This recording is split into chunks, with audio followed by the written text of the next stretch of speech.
ঈদের সকাল। সূর্য পুরোপুরি ওঠার আগেই শহর যেন এক অন্য ছন্দে জেগে ওঠে। কিন্তু আপনি কি জানেন বাংলাদেশের সবচেয়ে বড় ঈদের জামাত কোথায় হয়? এক মুহূর্ত থামুন।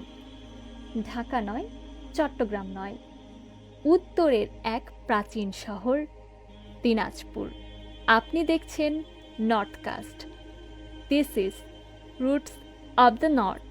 দিনাজপুর শহরের প্রাণকেন্দ্রে অবস্থিত গোরে শহীদ বড় ময়দান একটি বিস্তীর্ণ খোলা প্রান্তর, যা শুধু একটি মাঠ নয়, এটি উত্তরাঞ্চলের ঈমান, ঐতিহ্য আর সম্মিলিত আত্মার প্রতীক। প্রতি বছর ঈদুল ফিতর ও ঈদুল আজহার সকালে এখানেই অনুষ্ঠিত হয় দেশের অন্যতম বৃহৎ, বরং সবচেয়ে বড় ঈদের জামাত। হাজার নয়, 10,000 নয়, লক্ষাধিক মুসল্লি একসাথে সিজদায় নত হয় এই ময়দানে। ঈদের দিন এখানে শুধু নামাজ পড়া হয় না, এখানে তৈরি হয় একতা।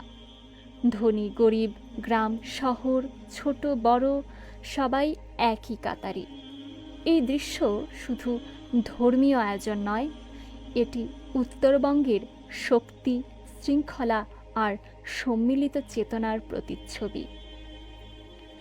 আপনি যদি কোনো ঈদের সকালে এই মাঠের মাঝখানে দাঁড়ান, তাহলে বুঝবেন ঈদ কেবল উৎসব নয়, এটি এক বিশাল আত্মিক সমাবেশ।